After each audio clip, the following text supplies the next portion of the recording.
Bom dia, boa tarde, boa noite. Estamos começando mais um Pode Crer Podcast. Diretamente da RN, hoje com um convidado mais que especial aqui, irmão do nosso amigo de podcast. Queria que se apresentasse aí, André Carvalho. Isso aí. Você vê que a gente decorou bem aqui a pauta, né? Bom dia, boa tarde, boa noite. Meu nome é André, sou irmão de Pedrinho Bolinha. E vim aqui a convite dos meninos para a gente conversar um pouco, né? Falar um pouco das minhas vivências, das minhas aventuras. E aí tô aqui para a gente conversar e bater uma bola e vamos lá. É nóis. A gente vai começar puxando um assunto assim relacionado à sua infância, principalmente já no ensino médio, né? Como foi seu ensino médio, como foi a escolha do curso, que você é psicólogo, né? Queria que você falasse a aceitação da família, pode falar aí sobre como foi. Tá. Eu sou psicólogo por formação, sou formado desde 2011.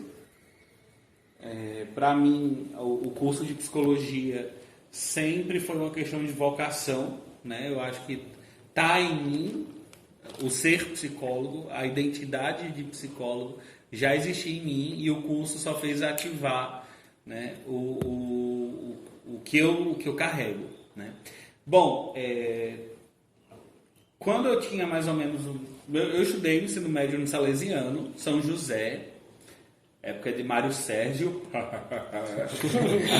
a galera do ensino médio, que quem conhece Mário Sérgio sabe da risadinha sarcástica dele, que eu adoro Mário Sérgio. Eu estudei no Salesiano São José, fiz lá o meu ensino médio todo, e eu escolhi psicologia em 2004. Assim, eu tinha duas certezas na vida, né? A primeira certeza era que eu não queria fazer medicina e a segunda era que eu não queria fazer direito. Que são os cursos tradicionais, né? Que todo mundo sempre escolhe. Assim, e lá no Salesiano tinha uma cultura muito forte de direito, medicina e engenharia. Acho que até hoje são os três cursos assim mais... São os três cursos, mas o que eu tenho de amigo meu engenheiro civil, gente, que tá na pendura. Eu tenho psicólogo. E não é só engenheiro também, advogado também, Sim. Enfim. Porque tá difícil para todo mundo. O mercado não é uma coisa tão simples assim, como se desenha. Mas vamos lá. Quando eu escolhi psicologia, primeiro, por como eu tinha essas certezas, primeiro que medicina eu pensava, eu não sou nerd, eu não sou estudioso, né? Então, para mim não dá. É CCDF demais, eu não tinha esse perfil, né? Nunca tive. E iludido eu, porque eu achava que eu não ia estudar muito fazendo psicologia, né? Inclusive, mesmo depois de formado, estou eu, estudando, lendo direto. E direito por um senso de justiça, sabe?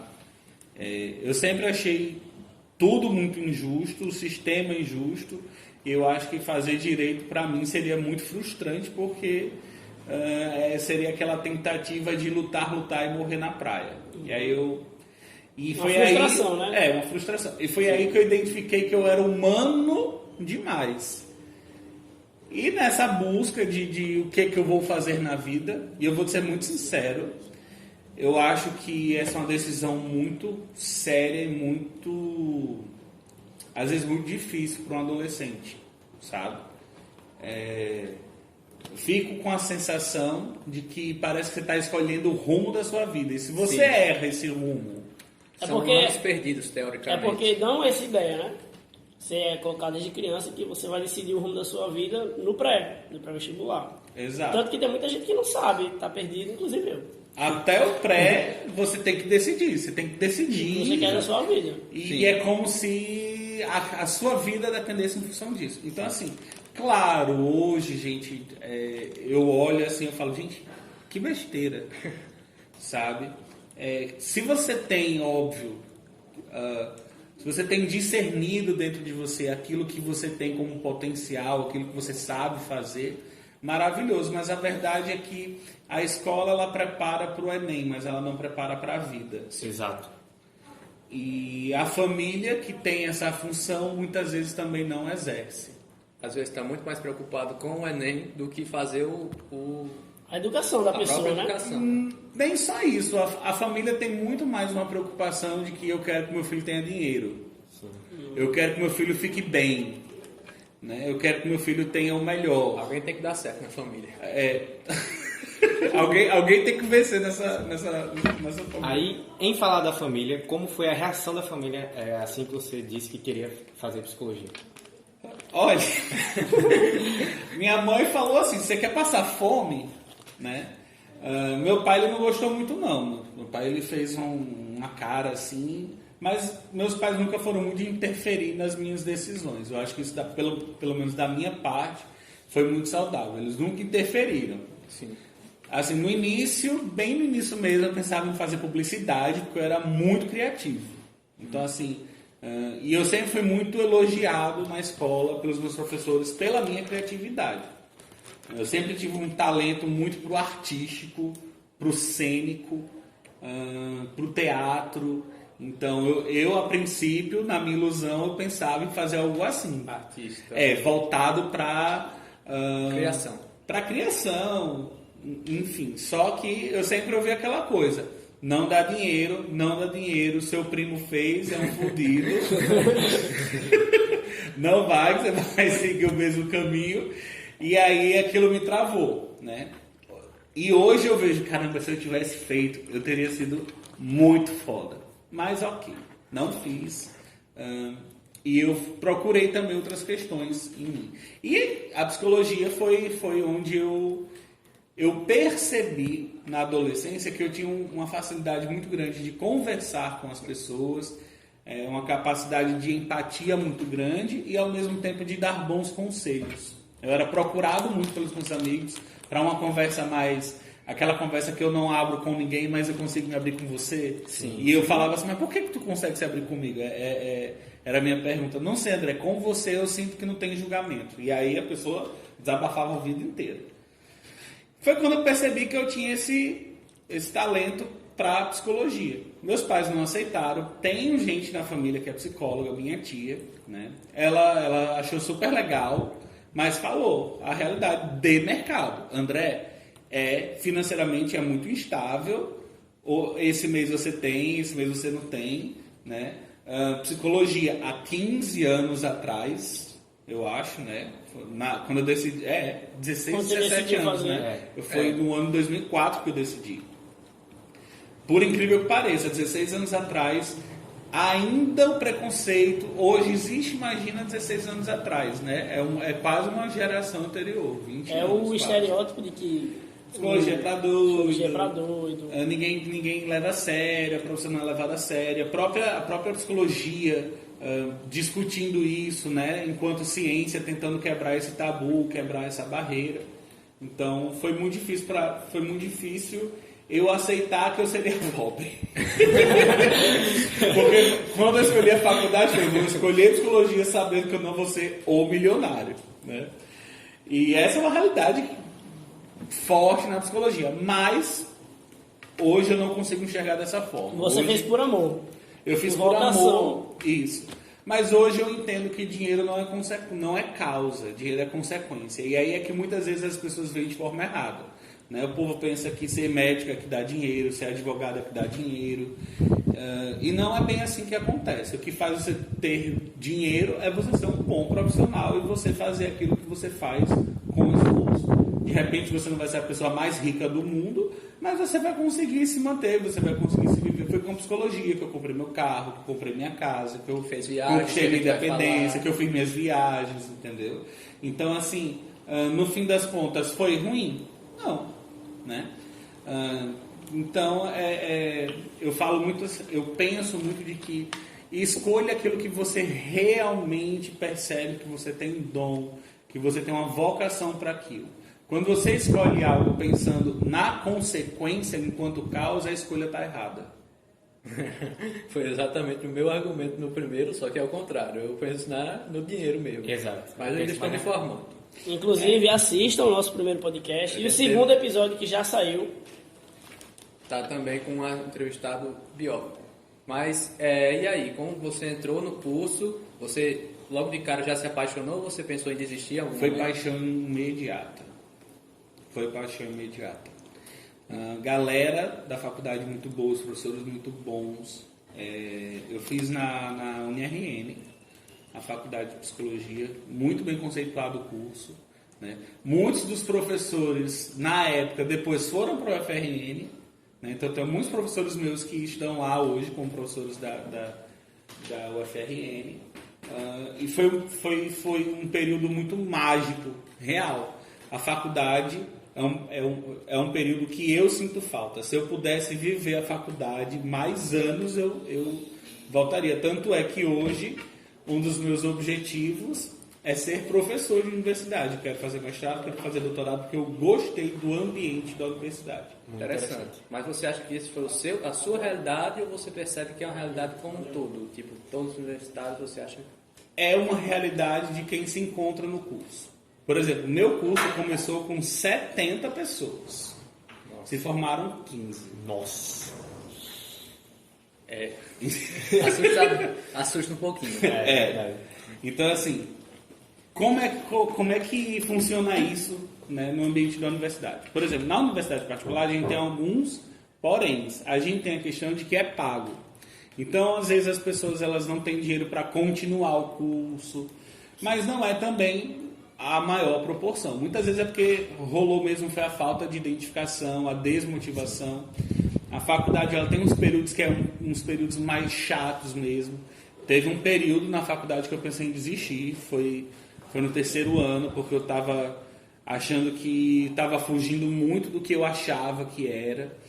Mas os problemas da vida, né? Isso, mas eu me reconectei com o curso, né? Então, para mim foi bom. Mas eu tive meu período de pensar de que o curso não era o que eu queria e tal. Mas, no fim das contas, foi, né? Agora, é uma realidade. É uma realidade. As pessoas começam e não terminam. Sim. Isso é uma verdade do mundo universitário. Sim, eu acho que em todo curso, né? Não só na psicologia. TI a gente sempre escuta, CIT também, começa 70, sai 4, como...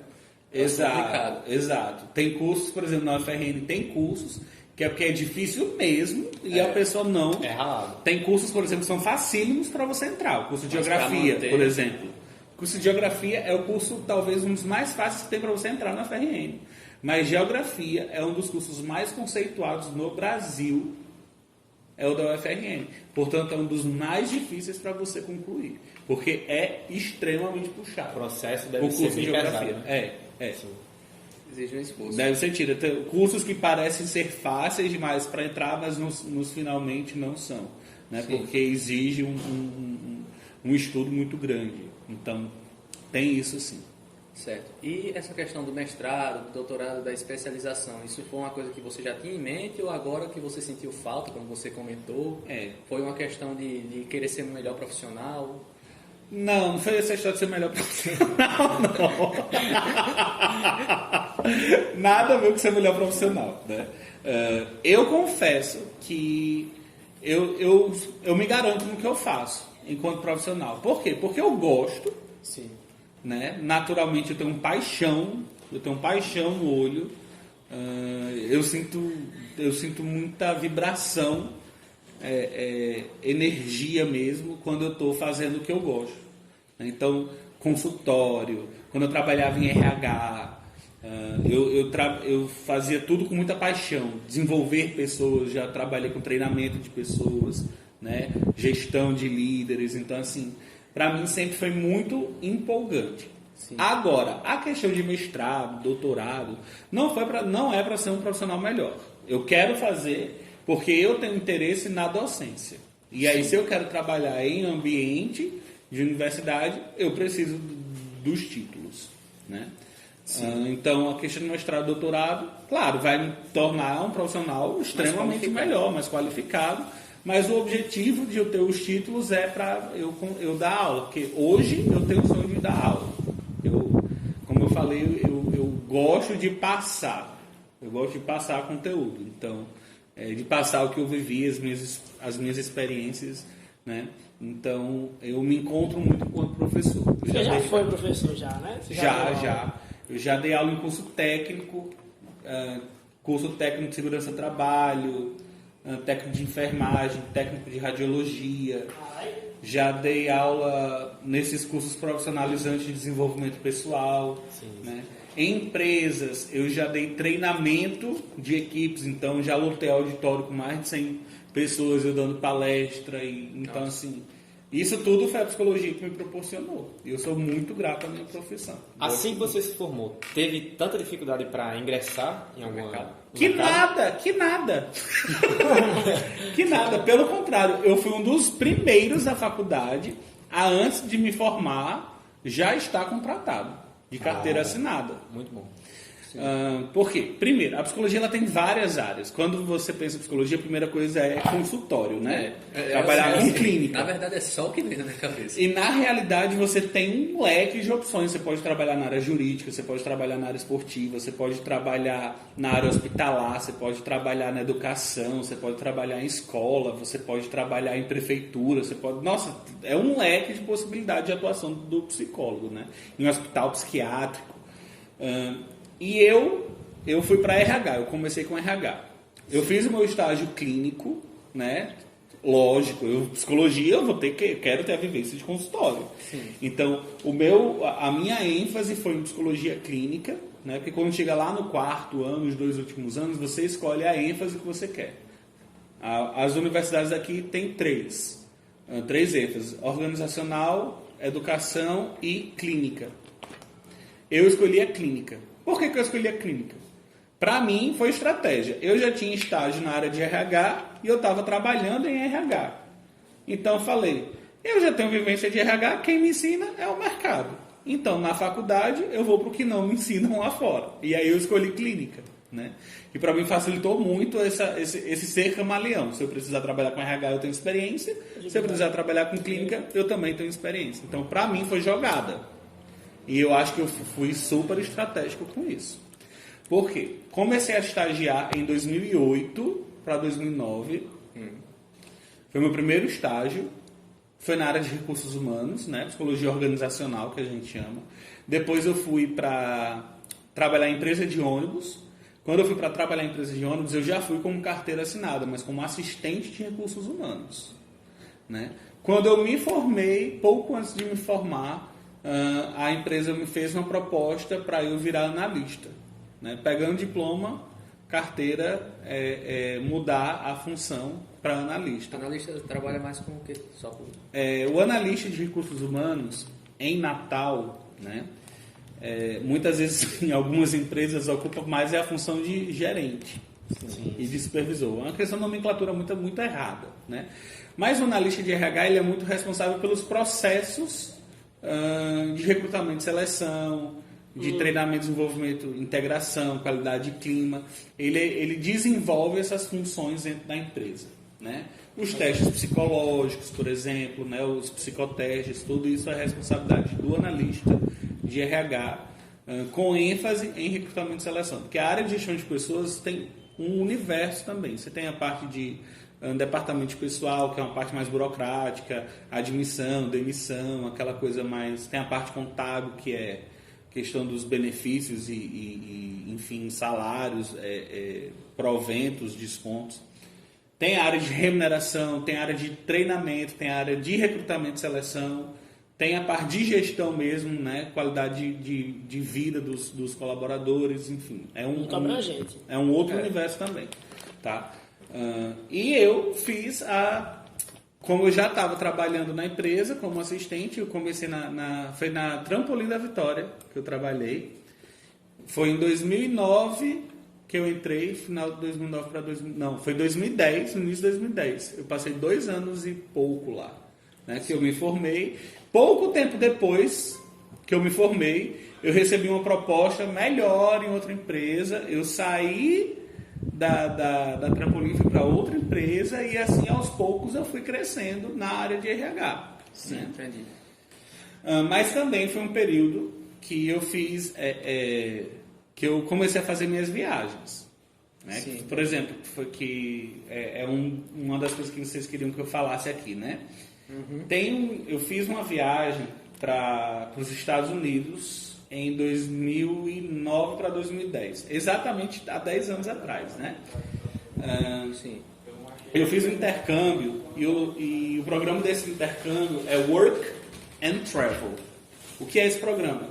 É um programa que te dá um visto para trabalho e turismo. Sim. Só que esse visto ele é exclusivo para universitário.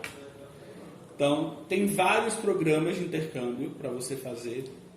Quem tem interesse, por exemplo, em fazer intercâmbio, acho que é legal você pesquisar as modalidades que tem, porque você pode ir para estudar o idioma, você pode ir para trabalhar, você pode ir para ser o famoso intercâmbio da Disney, né? Que quase todo mundo quer ir para esse Mas intercâmbio de da onde Disney. surgiu a ideia do intercâmbio em si? Foram atrás de você foi atrás, era um sonho influência dos seu, amigos. foi influência de Olha, amigos, ao pessoal da universidade. A história foi bem engraçada. Não tem nada a ver com a faculdade. Esse visto, ele é para universitário, mas não para o seu curso. É um visto que universitários podem fazer. Em geral. Independente do curso. E você não vai trabalhar lá na tua área. Você vai ter uma experiência de viver a cultura americana. Esse é o objetivo do intercâmbio. Né? Então, por exemplo, eu tinha duas amigas, eu sempre quis, eu sempre gostei de viajar, mas para mim era muito caro, eu achava que era fora da realidade, enfim. Eu estava muito focado no curso na época, então eu estava totalmente focado com a faculdade. Duas amigas minhas chegaram falando desse intercâmbio. Ai, André, a gente vai fazer um intercâmbio, já pagamos não sei o que e tal. E eu, que massa, cara, legal. É isso aí. Joga na cara, né? Show de bola, parabéns pra vocês e tal. E elas super empolgadas assim com esse intercâmbio e eu só assim, tá, beleza. Aí o que aconteceu? Eu cheguei pro meu pai e eu falei assim, ei pai, tá sabendo, você tá ligado minhas amigas Suzana Ana Laura, um beijo pra elas, vou botar elas pra ouvir. Aí eu falei pro meu pai desse intercâmbio, ah, pai, minhas amigas vão fazer um intercâmbio, não sei pra onde, lá pros Estados Unidos. Aí meu pai começou a perguntar, e o que? Como é que é esse intercâmbio? Aí eu fui falando. E como é que é? E quanto que elas pagaram, não sei o quê. Aí meu pai tá interessado demais. Começou a se interessar. Aí eu fui falando. Aí ele olhou pra mim e perguntou, você não tem vontade de fazer, não? Queria se livrar dele. Aí hoje, claro que eu tenho, né? Eu só não tenho dinheiro. Aí meu pai, não, pesquise. Veja quanto é, como é e me apresente. Aí eu, tá certo. Só como eu conheço meu pai, eu não dei muito crédito. Meu pai é daqueles que morde e assopra, né? Aí eu fui nas minhas amigas, perguntei bem direitinho como é que era, mas eu totalmente desacreditado desse intercâmbio. Eu falei, não vou, meu pai não vai pagar isso, nem a pau. Não tinha tantas esperanças. Não tinha esperança zero. Quer dizer, esperança 1, porque eu ainda fui atrás, né? Só por desencargo de Lá no consciência. fundo tinha assim, Vai que seria cola, tão né? bom se Vai ele... que cola. Vai que Vai que cola. cola. Seria tão bom se ele, né, patrocinasse isso. Enfim. Aí falei com as minhas amigas e tal. Cheguei no meu pai de novo e apresentei. Aí ele falou assim, eu vou pagar pra você e pro seu irmão. Aí eu, eita, que o velho tá rico, né? Meu pai ainda falou assim, agradeça ao governo. Na época o dólar tava 1,85, gente. Então foi um período muito bom, mesmo assim, né? O dólar tava muito baixo, comparado ao atual, né? Mais R$6. Então, o programa de intercâmbio, com as passagens, com tudo, não deu nem R$8.000, com taxa, com tudo. E o intercâmbio me deu direito ao programa. Eu já fui daqui com o emprego certo.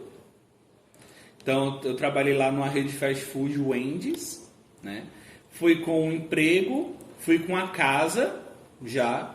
A casa certa, só que o aluguel eu pagava lá. Todo mês eu pagava o aluguel. Era só você na casa ou tinha mais gente? Não, outros intercambistas. Gente, um Big Brother. Você chega lá, você não sabe quem você vai conviver e você vai conviver 3 meses com esse povo na casa. Do beliche pra frente é todo público. Só que assim, a casa não tinha muita gente. Eram várias casas. Sim. Então, na minha casa eram 6 pessoas. Coincidentemente, na minha casa eram os brasileiros. Ainda Muito bem. bom. E eram 3 meninas, na verdade, maravilhosas, as gurias. Isso. É porque eu tenho um pouco do sul em mim, tá? Mas vamos lá, tá? As gurias estavam lá, e um peruano e um argentino. Todo mundo. E aí... mas gente... Dá pra desenvolver um portunhol também, qualquer coisa. Né? Menina, eu falei pra todo mundo. Eu fui pros Estados Unidos pensando que ia aprender mais inglês, saí fluente no espanhol. Eu fui pros Estados Unidos pensando, vou melhorar meu inglês, que era uma porcaria, e voltei fluente no espanhol. Tanto é que meus amigos tiravam muita onda comigo, porque eu cheguei nos Estados Unidos só falando espanhol.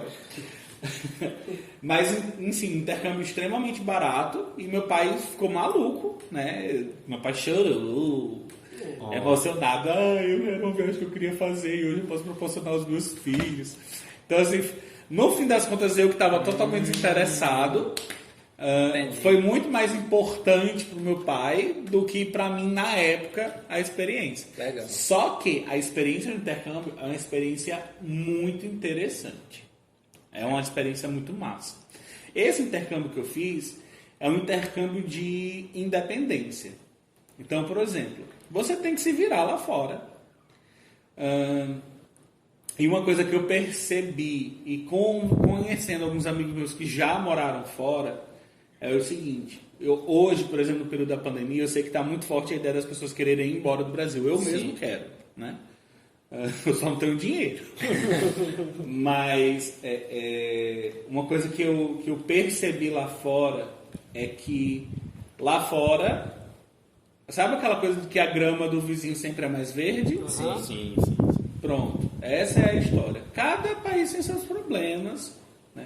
Claro, a gente no Brasil a gente sofre uma porcaria, assim, sabe? Tipo, Além de toda questão financeira, violência... É coisa demais, entendeu? Sim. Mas é porque nós somos um país infantilizado. A verdade é essa. Nós somos um país subdesenvolvido e a gente precisa aceitar a realidade. Né? Que a gente por causa da mentalidade do brasileiro mesmo. Né? Sim, a gente fala dos políticos que estão lá, mas a gente reproduz os mesmos comportamentos. Sim. Se a gente estivesse lá, será que a gente não faria as mesmas coisas? É só uma questão de oportunidade, né? Oportunidade são reflexos da própria sociedade. Exato. A oportunidade faz o ladrão. Impressionante como é o terceiro podcast que todo assunto a gente acaba caindo em política. Você vê como tá complicado. Mas se eu falar de política aqui vai dar problema. Não. Volta pro intercâmbio. Então, assim, é muito interessante porque quando você faz esse intercâmbio, você percebe a cultura de fato do país, sabe? Se tem coisinha brasileira, aquele jeitinho brasileiro que a gente tem, é odiado pelas pessoas de fora. Imagino. Sabe? Aquela coisa do, só mais 5 minutinhos. Né? Eu tenho um amigo meu que ele contou experiências interessantíssimas, acho que foi na Suíça que ele morou. E ele me contou assim, que uma vez ele marcou um jantar, que um jantar era 19 horas, o horário. Sim. Ele chegou 19h07. Que aqui no Brasil ainda é cedo. Não. Aqui a pessoa chegou na hora. Na hora. Sem atraso algum. Capaz chegar mais cedo do que quem marcou. A pessoa bateu a porta, a pessoa abriu, ele chegou, oi, boa noite, e a pessoa falou assim, o jantar estava marcado para as 19. Nossa. Fechou a porta e ele ficou sem jantar. Caralho. Pra gente isso é um absurdo. É o cúmulo da falta de educação. Mas quem de fato foi mal educado? Né? Então eles são muito com horário, eles são muito regrados, muito britânicos assim, certinhos, né? Muito certos nisso. E várias outras questões que a gente quer que é cultural nosso, esse nosso jeitinho de fazer as coisas, de pechinchar, por exemplo. Sim. Vai pechinchar lá fora pra tu ver. Tem desconto. Nossa, em Portugal eu percebi isso. Os portugueses parece que olham pra gente que é fuzilar. Porque eu fui nas lojas. Você vê isso nas redes sociais. Eu fui nas lojinhas de lembrancinha, né? Aí eu fui, óbvio, eu como um bom brasileiro que eu sou um ótimo pechinchador, né? Cheguei lá. E pra quem é daqui, pra quem é estudante, é quanto? E ele cada vez ficando mais puta, que nem os coreanos, né? Quando a gente vai... eu lembro em São Paulo, eu levei eu corri de uma loja lá na 25 de março, que eu fui pedir desconto e o chinês quase bate em mim. Cara. Então, assim, é cultura lá de fora, né? É a cultura lá de fora. E eles não suportam isso do brasileiro. Esse comportamento é inadmissível e a gente carrega. Sim. Então, a gente quebrar a nossa forma de se comportar é muito difícil lá fora. Porque o que pra gente é tolerável aqui, a gente ri e tira onda, lá é inadmissível. Sim. Então, 5 minutos que você chega atrasado no trabalho, você vai levar uma advertência, você vai ser chamado a atenção severamente por conta disso. Aqui, na maioria das empresas, você chega às 9 horas, você tem a tolerância de 10 minutos. Olha a cultura Tolerância brasileira. de 15, Você tem a 15 tolerância de 10, 15 minutos. Né? Sim. Então, olha aí a nossa cultura. Né? Lá fora, 9 horas é 9 horas. Mas em relação a preconceito, você se adaptou bem? Foi uma coisa que a gente estava discutindo no Papo Pré-Podcast e você disse que foi até de boa. Como é que foi assim? Adaptou bem? Assim, eu senti preconceito nos Estados Unidos. Em que aspecto? No trabalho. Exatamente por causa do nosso jeitinho brasileiro. Quando a gente quer enrolar, né? Então, de repente, o chefe não olhava legal. Por eu ser brasileiro, por eu ser intercambista, eu comecei... Você foi pechinchar para pegar um salário melhor? Foi? Lógico que eu fui. É lógico. Mas isso é interessante. O que é que aconteceu? Nos Estados Unidos, na época que eu fui, há 10 anos atrás, foi um período que de repente teve a maior tormenta de neve.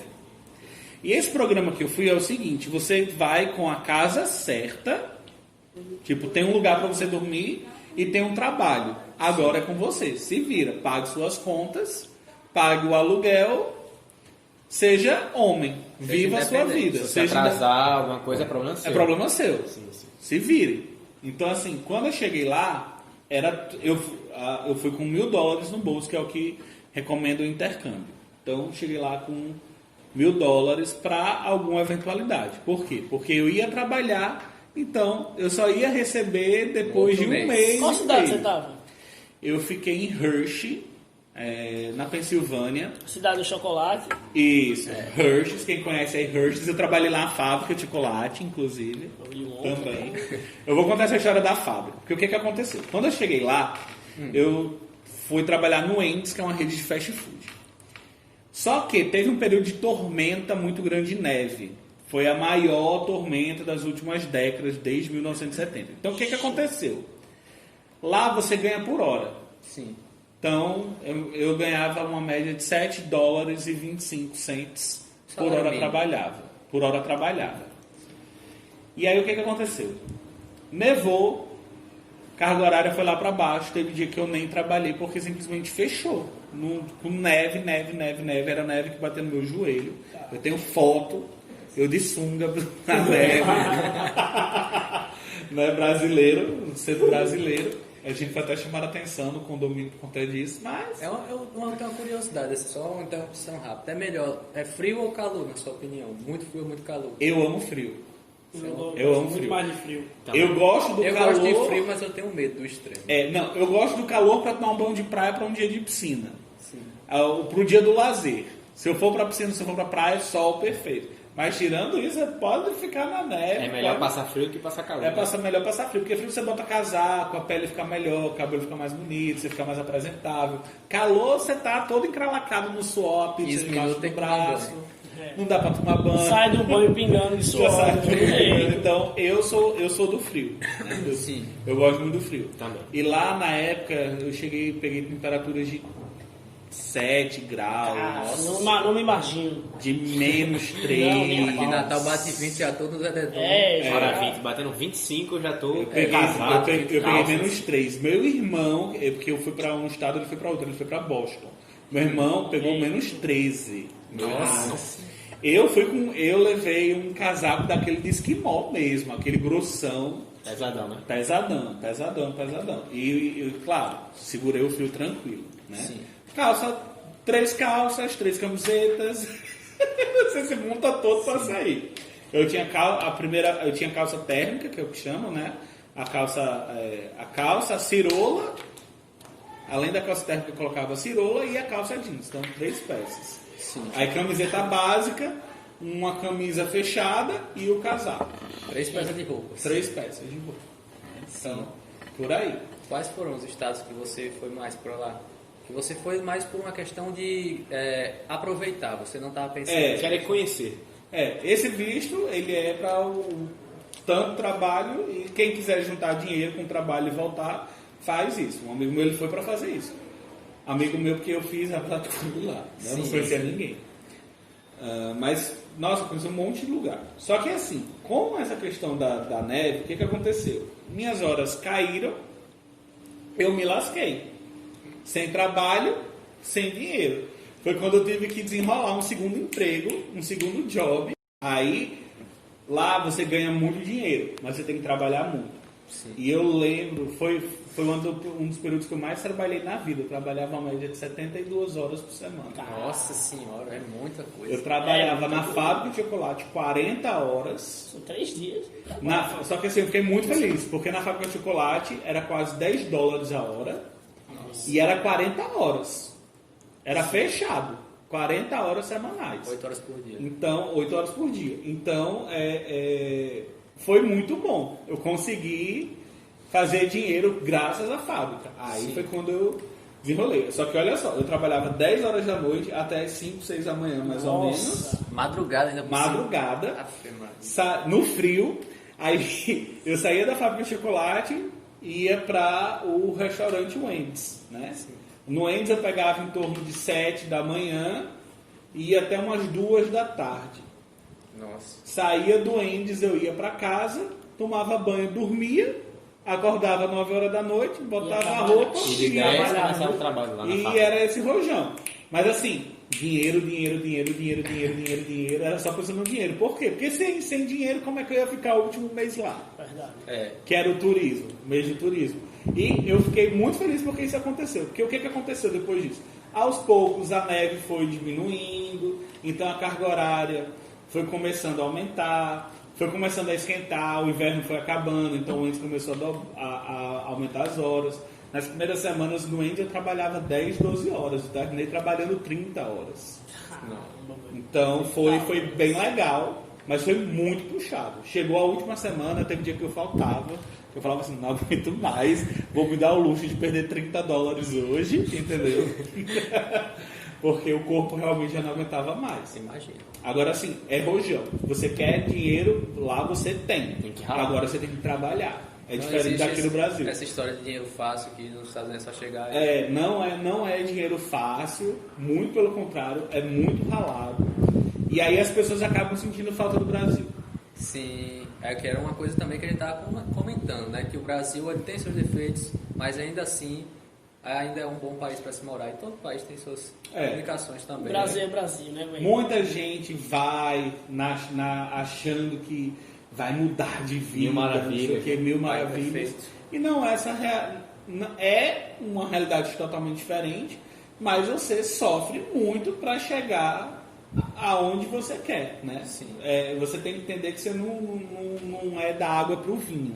Há um processo. A borboleta ela só vira borboleta depois que ela passa pelo processo de casulo. Né? A gente tem que entender que tudo na vida é uma questão de processo. E esse processo de morar fora é um processo que custa dinheiro, custa tempo, custa renúncia, porque é renúncia das pessoas que tu gosta, da tua família. A gente tem aqui no Brasil uma cultura muito forte, ser muito ligada à mamãe. Sim. Então, às vezes, esse tirar o vínculo materno e você se virar, as pessoas não aguentam, né? Voltam porque sentem saudade da mãe, ficam culpados porque abandonam. Enfim, isso é cultura de brasileiro. Sim. Então, é uma das características. Mas, assim, depois que terminou essa parte, que eu fui viajar... meu amor. Aí começou a diversão. Porque o que aconteceu? Valeu. Nossa, valeu a galinha inteira. A gente pegou todo o dinheiro, eu e meus amigos. Aí o que aconteceu? Fiz amizade com toda a galera lá, né? Com argentino, com as brasileiras, com peruano. Fiz amizade com indiano, gente. Eu fiz amizade com indiano.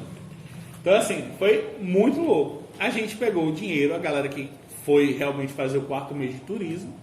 A gente alugou um carro, fomos bater em Nova York, Lá em Nova York, a gente ficou no esqueci o nome do hotel, gente. Mas é em Manhattan, Upper West Side, ali a 2 ruas da Fifth Avenue. Daí você vira... A Fifth Avenue é que tem o Wall Street, é a famosa. Isso, a famosa, a rua mais famosa de Nova York, tem aquele prédio gigante, não sei o quê.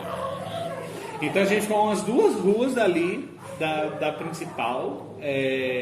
A gente andou, a gente foi no Empire State Building, a gente alugou limousine, a gente tomou champanhe. É tudo isso mesmo.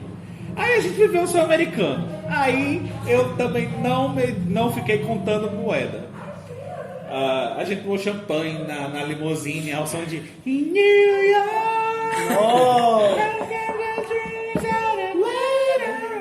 Então foi muito massa. A gente passou 5 dias em Nova York. Depois de carro mesmo, a gente foi para Boston, Massachusetts. A gente passou em Harvard, né? Harvard. Então depois a gente foi para Baltimore. A gente foi para Atlantic City. Atlantic City é tipo a Las Vegas do oeste dos Estados Unidos, né? Não sei se é oeste ou leste, agora eu me perdi. Você joga na bússola aí. Não, é leste, né? Leste. Califórnia é oeste. Obrigado, vocês aí da geografia. Aí, pronto. Aí a gente foi para Atlantic City, aqueles cassinos, não sei o que. A gente brincou em tudo, o outlet. Dica interessante para quem quer fazer intercâmbio. Hoje não tem mais isso das malas, que agora você paga, né? Mas na minha época, por exemplo, o voo internacional te dava direito a 2 malas de 32 quilos. Eu fui com uma, com roupas que eu estava disposto a abrir mão, a doar para caridade, enfim. Eu fiz isso, voltei com 2 malas lotadas de 32 quilos. Eu comprei roupa, gente, a 75 cents. Nossa, em outlet? Aero, qual é aquela? Hollister. Tommy Hilfiger, comprei por $3. Comprei relógio por $15. Da Tommy. Comprava perfume, né? Nossa, eu voltei cheio dos perfumes.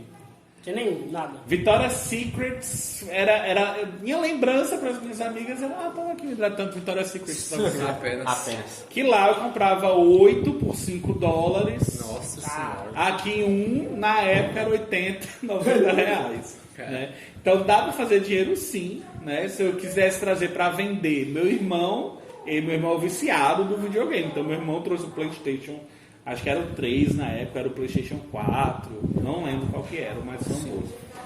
Xbox, meu irmão trouxe todos, né? Meu irmão foi parado na alfândega. Meu irmão foi bancado na alfândega. Foi parado mesmo? Foi, pagou a taxa de $500 de multa. Eu não. Eu só comprei na época.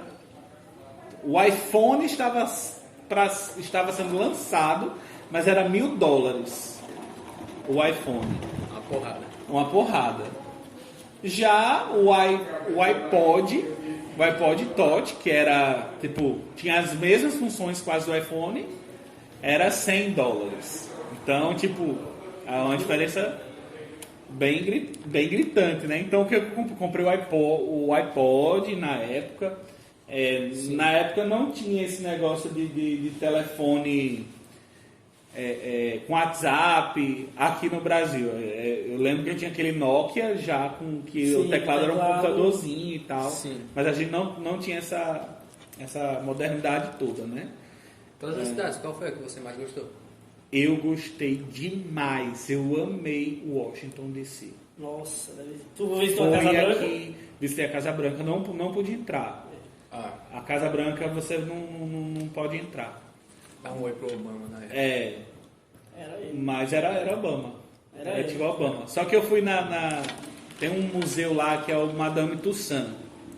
E aí eu tirei foto com Obama de cera. Né?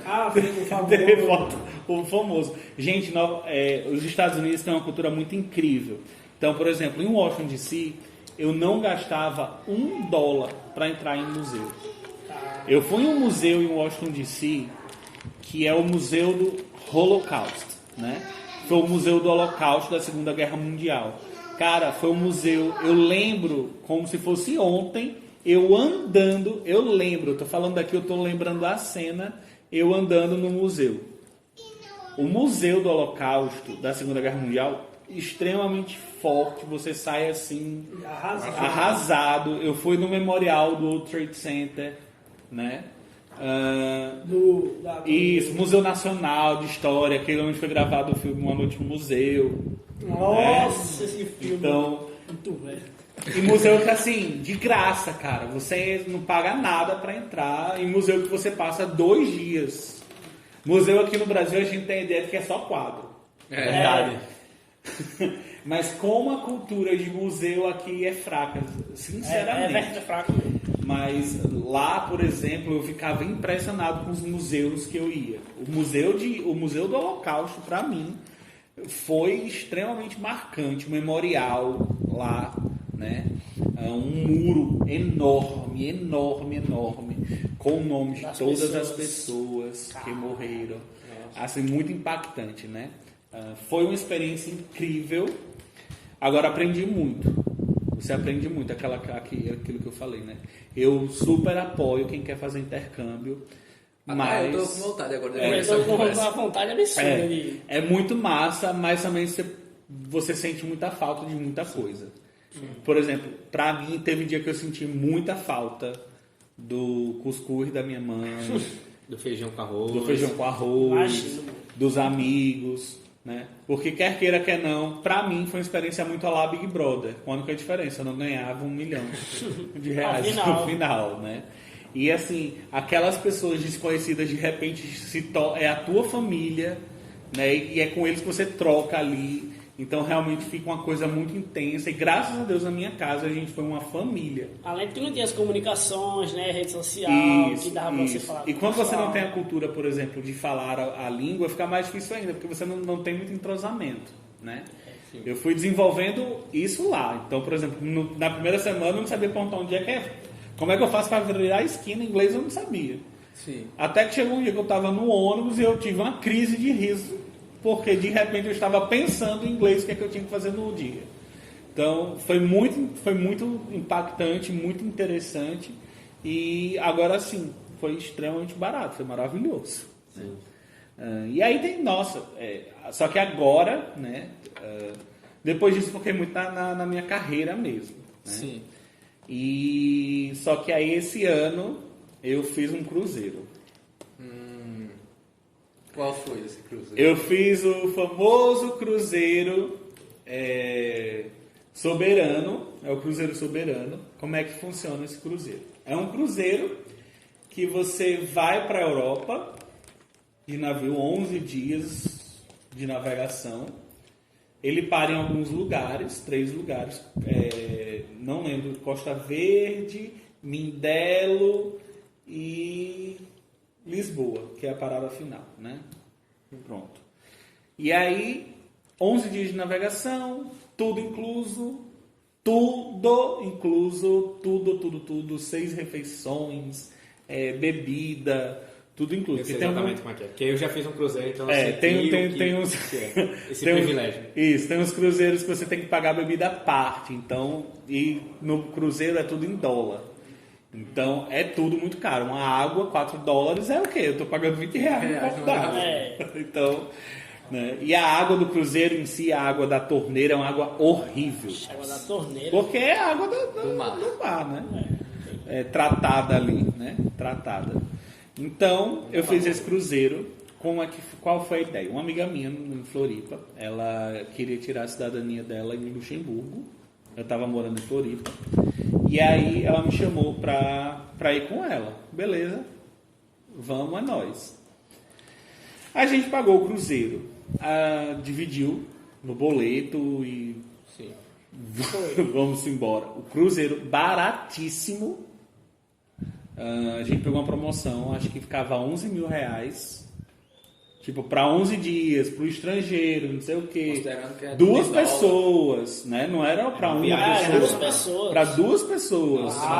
Então ficou muito barato, né? Bem acessível. E sem contar que a experiência de andar no cruzeiro. E aí, qual era da viagem? A gente ia descer em Lisboa e turistar em torno de mais um mês ali pela Europa. Então a gente ia fazer um mochilão. França, Luxemburgo, Amsterdã, Grécia, Itália, e na Itália tem muita cidade massa. A gente ia em Nápoles, a gente ia em Florença, a gente ia em Milão, né? Roma. Aí a gente ia na Espanha, a gente ia em Barcelona, a gente ia em Madrid. Enfim, a gente ia fazer ali aquele mochilão, né? Só que foi agora em março, né? Então... Todo mundo sabe o que aconteceu em março. O Cruzeiro... Sabe que Cruzeiro é esse? O Cruzeiro saiu daqui dia 4 de março de Recife. A gente veio para Natal, curtimos as férias aqui em Natal. Acho que foi o período de férias mais longo da minha vida. Só que a gente estava começando a se preocupar, porque a gente estava aqui em Natal e já estava a notícia. Itália, número de mortos, estava começando a crescer, aquela coisa assim...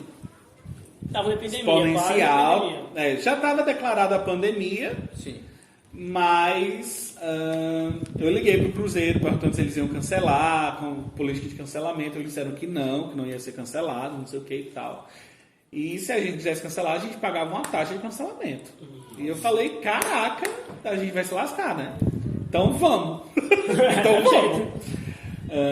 A gente levou máscara, a gente levou álcool gel, né?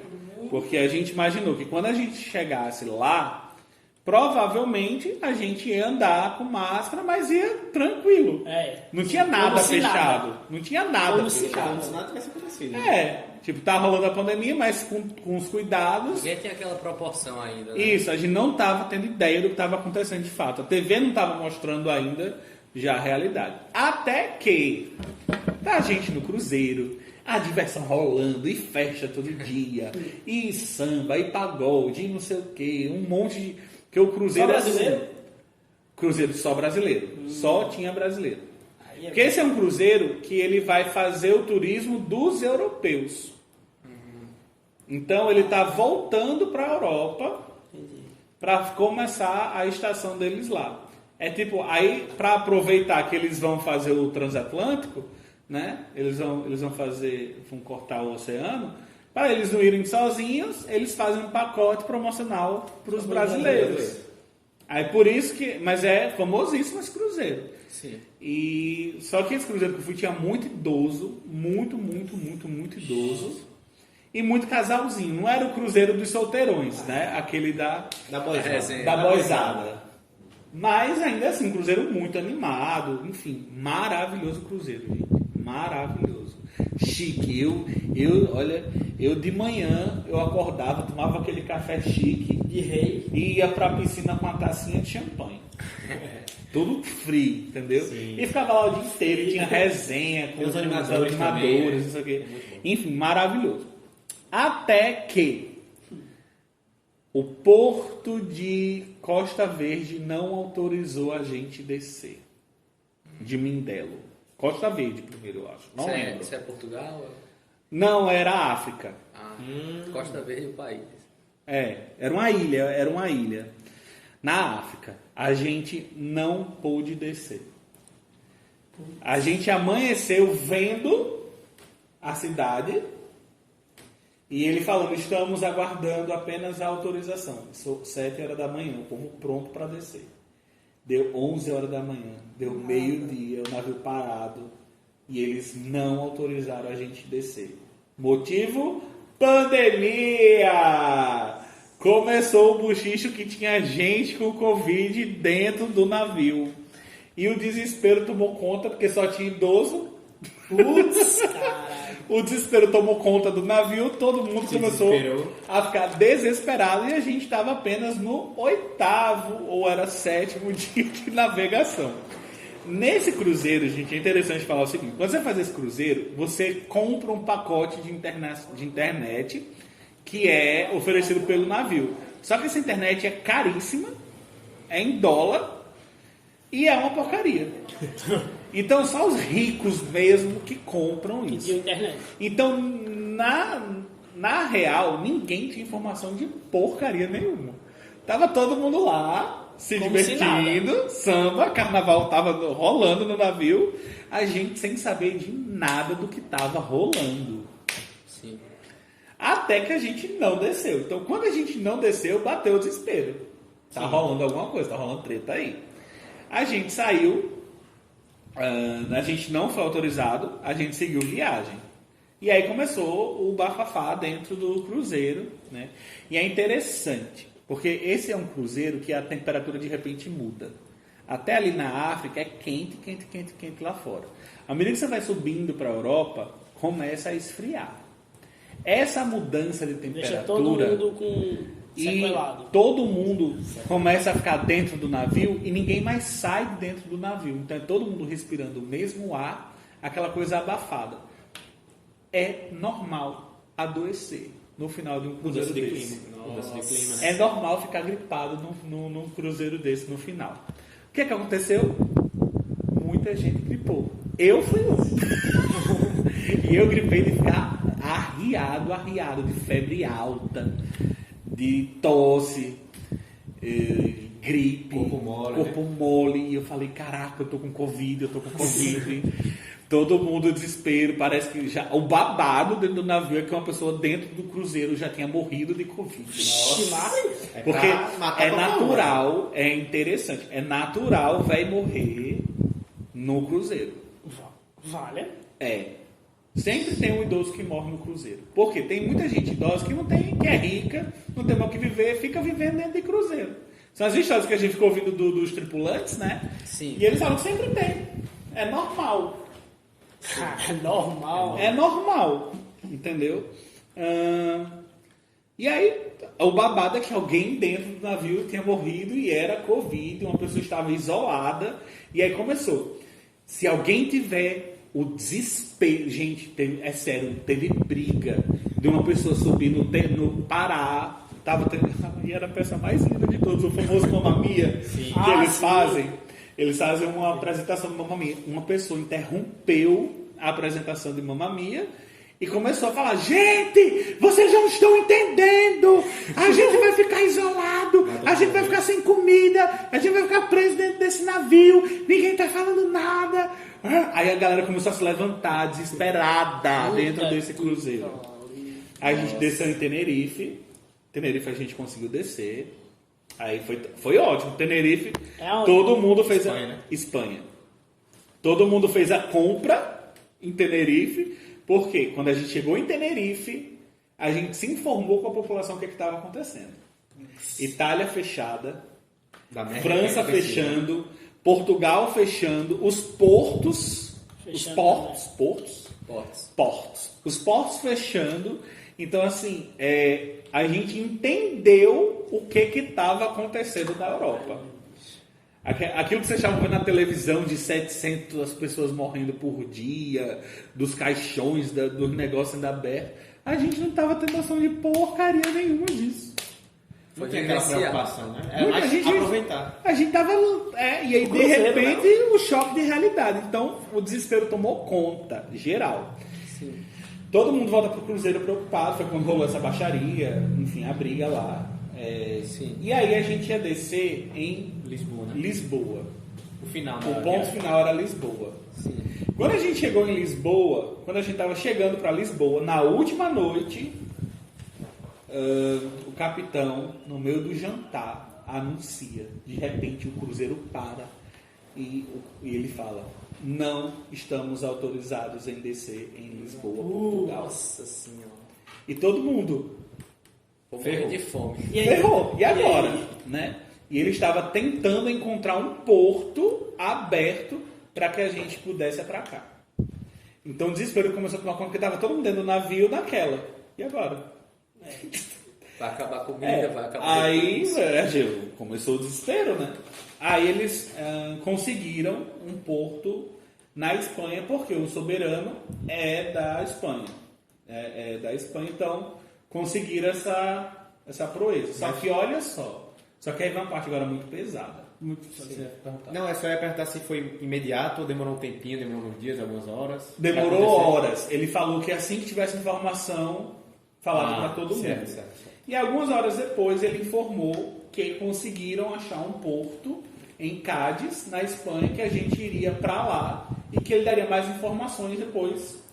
E todo mundo, mas a gente vai para outro país e as reservas, e todo mundo começou a ficar desesperado, né? E aí olha como foi desrespeitoso isso. A gente chegou em Cádiz, na Espanha, umas 9 horas da noite. Tinha helicóptero fazendo gravação. Nossa senhora. Da chegada de um cruzeiro que estava atracando em Cádiz, porque não foi autorizado. Foi um cruzeiro que saiu na televisão, na Europa, saiu daqui também na noticiário no Brasil, que era o que não estava autorizado a descer, e a gente foi descer nesse porto. Só que foi muito forte o que aconteceu, porque quando a gente chegou em Cádiz, eles só tinham até meia-noite, porque de meia-noite o porto ia fechar e a gente não ia mais descer em canto nenhum, porque a Europa estava toda fechada. Nossa. E o que aconteceu foi literalmente, eles jogavam as malas Para se livrar lá. para se livrar das pessoas. Cara, Os tripulantes, eu tive pena dos tripulantes, porque os tripulantes iam ficar no navio. caramba. E eles desceram depois, vocês não souberam, né? Como? Não sei o que aconteceu com eles depois. Não, a gente soube que pouco tempo depois o cruzeiro atracou, acho que na França, e aí os tripulantes foram todos demitidos e eles decretaram a falência do cruzeiro, provavelmente por causa das ações que ia sofrer, né? Sim. O que aconteceu foi muito bárbaro, gente. Era muito idoso, um frio da bexiga, as malas sendo jogadas tudo escuro, porque estava tudo fechado. Então a gente com lanterninha de celular procurando a mala. Você imagina, Nossa. não sei quantos Não, mil parece que não tinha passageiros, reserva, não tinha nada. né? Foi uma loucura. Cada um com suas 2 malas, então todo mundo desesperado. Daí você tira como é que foi desesperador, né? E aí, depois de tudo isso, o que eles fizeram? O que a CVC fez? Não, a gente conseguiu um ônibus para vocês amanhecerem em Lisboa. Então, todo mundo do navio entrou nos ônibus e fomos para Lisboa. A gente perdeu uma manhã no cruzeiro. A gente perdeu a última manhã do cruzeiro. Os ônibus não tinham banheiro. Eles pararam no meio da estrada. Tinha uma parada no meio da estrada. E esse povo na estrada... sabe essas rodoviárias de estrada que a gente para, come um lanche, vai no banheiro, né? Vai no banheiro, estava fechado. Eu vi gente idosa com 90 anos fazendo xixi no meio da rua. Nossa. Então foi muito pesado o que a gente viu. Algo sabe? dramático mesmo. Dramático. Eu fiquei com muita pena dos idosos. Eu tentei ajudar ali a quem eu podia. Né? Foi uma coisa muito desumana que aconteceu. Até que a gente chegou em Lisboa. Quando eu cheguei em Lisboa, só tinha os brasileiros andando lá. Os portugueses, com as poucas coisas que tinham abertas, olhavam pra gente fuzilando os brasileiros. Por quê? Porque era só quem tava na rua eram os brasileiros que tinham chegado, que tinham descido do cruzeiro. Mas era só, e os serviços essenciais estavam funcionando. Né? E aí foi uma coisa muito louca, porque, por exemplo, teve gente que para voltar para o Brasil teve que dar quase o valor de um carro. Nossa. Numa passagem. Teve gente que pagou 20 mil reais numa passagem de avião e o voo foi cancelado. Nossa senhora. Teve que tirar dinheiro de onde não tinha. tinha. Aí é o testemunho, gente. Porque eu cheguei lá e falei, Deus, você é meu pai.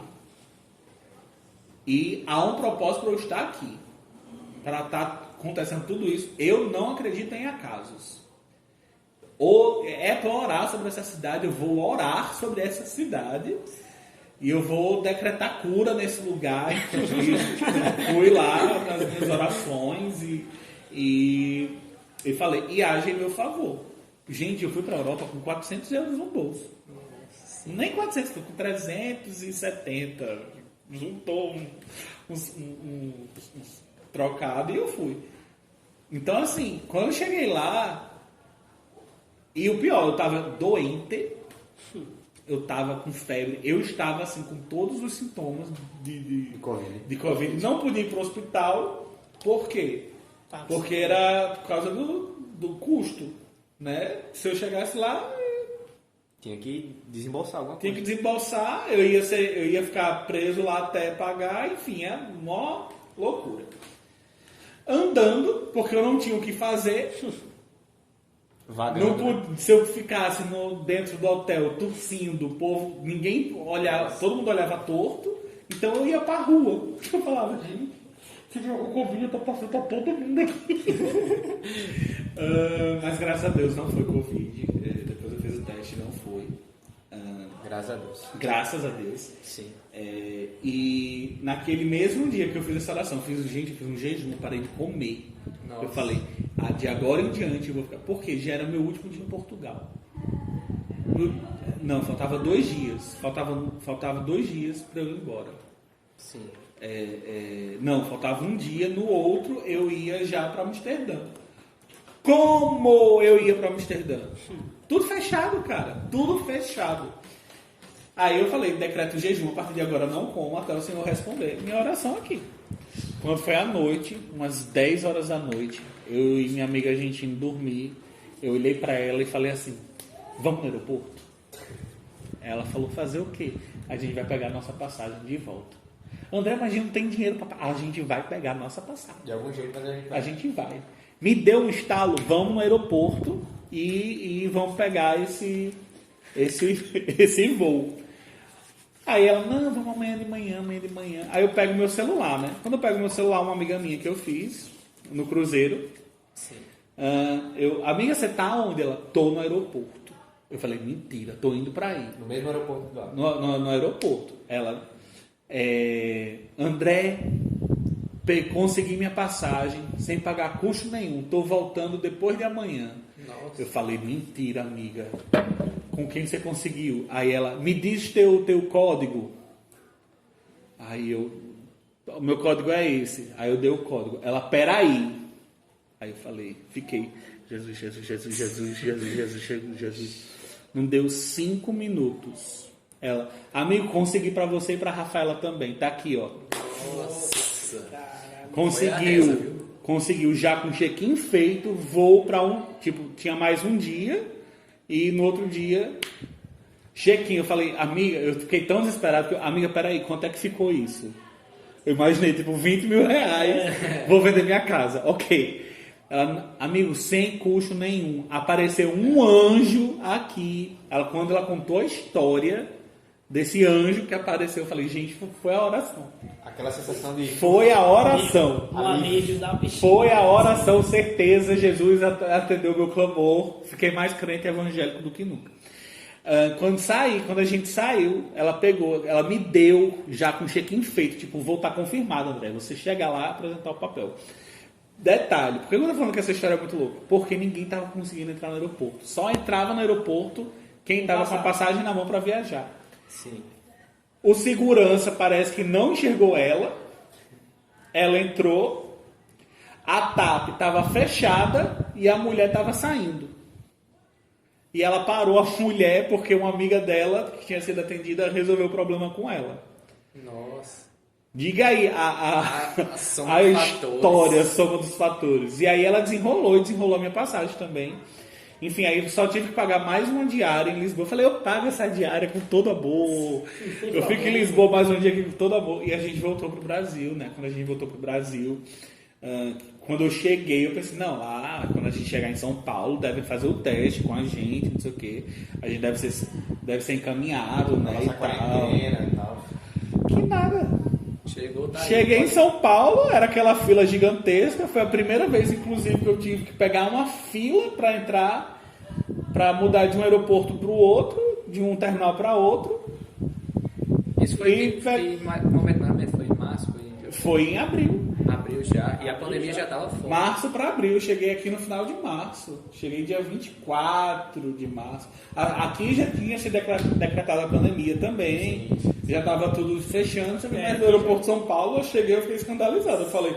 E o pior, eu era a pessoa famosa do avião que estava tossindo. Então, eu fui o famoso do avião que era a suspeita geral de que era eu que estava com Covid dentro do avião. E eu tossi a viagem inteira, aquela tosse seca. A viagem inteira, o povo estava cagado. E por que eu fiquei sabendo disso? Tinha gente nessa fila que eu peguei, tinha gente na minha frente. Eu calado fiquei. O babado era... vocês ouviram que tem uma pessoa que não parava de tossir dentro do avião. Como é que uma pessoa dessa viagem, gente? Que responsabilidade, não sei o que. Eu atrás. Aquela indireta, bem direta. Eu acho que eles não perceberam, talvez. Não, acho difícil eu perceber. Acredito que foi aquela indireta, bem direta. Mas e eu não ouvi só nesse momento, eu ouvi em outros momentos também o povo comentando. Eu falei, gente do céu, eu fui essa pessoa. Enfim, foi outra experiência, né? Ao mesmo tempo marcante, né? E frustrante, que acabou que a viagem toda ficou pelos ares. Né? Sim. Mas é isso, é mais uma história aí de viagem. E quando você voltou direto para Natal, você comentou que estava em Florianópolis. Você voltou direto, está aqui desde então. Não, quando chegou a pandemia, eu estava morando em Floripa. Quando eu voltei, eu tentei vir direto para Natal, porque eu falei, o que é que eu vou fazer em Floripa? Tá tudo fechado, a igreja não está funcionando, eu vou fazer o que em Floripa, né? Que lá em Floripa eu estava desenvolvendo um trabalho com a igreja, enfim. Quando eu cheguei com esse voo, né, com a alteração desse voo, eu não consegui mudar para Natal. Só consegui voltar para o Brasil, mas a conexão para São Paulo, Floripa mesmo. Aí eu, não, Senhor, obrigado, Senhor. Tô no Brasil, tô em casa. Tô no Brasil, tô obrigado, Senhor. Aqui já dá certo. Aqui meu euro vira real rapidinho. Aqui deu 50 euros, tava virando o quê? O milagre já tinha acontecido, né? Então, quando eu cheguei no Brasil, eu fui pra Floripa, aí eu fiquei quarentena, fiquei 14 dias isolado com minha amiga.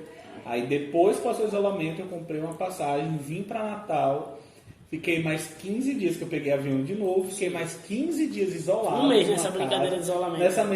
Nessa brincadeira eu fiquei mais de um mês isolado de tudo e todos, numa casa fechada, sozinho. Só depois que eu fui pra casa dos meus pais. Na casa dos meus pais, como eles são idosos e tal, tem as questões, a gente fez um isolamento também muito severo e só agora assim que eu tô vendo pessoas, tendo contato de uns 2 meses pra cá. E você se adaptou a trabalhar durante a pandemia? Como é que foi isso? Você faz atendimento online? Como é? Sim, com a pandemia, o Conselho de Psicologia ele facilitou para os psicólogos a dinâmica de trabalhar online, que até então era muito difícil. Já existia, mas era todo um protocolo, uma burocracia para você se cadastrar como psicólogo. Então não era com facilidade que você conseguia. Os psicólogos. Com o CRP, com a pandemia, liberou. Como liberou, para mim foi um alívio, porque fazia tempo que eu não estava trabalhando na psicologia, por conta do trabalho que eu estava desenvolvendo fora. Então eu voltei para o consultório. E aí eu trabalho com consultório online, né? Tudo por videochamada e tal, tenho plataforma segura para os meus pacientes, e foi quando eu voltei a trabalhar. E tem sido uma experiência muito incrível, né? A psicologia acabou que nunca foi tão valorizada como agora. Verdade. Né? Eu lembro que quando eu comecei com o consultório, gente, eu voltei a trabalhar com consultório, acho que tem o quê? 5 meses. Né? Eu, quando comecei a trabalhar, eu passei o primeiro ano com 3 pacientes. O primeiro ano foi muito difícil. E eu tinha consultório, eu tinha, né, todo o ambiente. Hoje em dia eu estou com celular aqui, internet. Eu já tenho mais de 10 pacientes. Nossa. Em pouco tempo. Né? Em 4, 5 meses. Né? Tamanha é a demanda que a sociedade hoje está pedindo. Até pela situação de isolamento, de se sentir sozinho. Exato. E os casos, ansiedade, depressão, né? E a pandemia potencializando tudo isso. Inclusive, se alguém precisar de um atendimento, estiver interessado, siga o seu Instagram. PC André Carvalho. Siga também nosso Instagram, @podecrepodcast5, o YouTube, se inscreva no nosso canal e siga nossos perfis pessoais, @Pedrinho Araújo _L. Tarciano _Filho. Dutra Arthur 776. Tem também @Pedro Santos, que não pôde estar presente, e Davi Lima também. Sigam eles no Instagram. É isso. Vejam os nossos outros episódios e tenham um bom dia, boa tarde ou boa noite.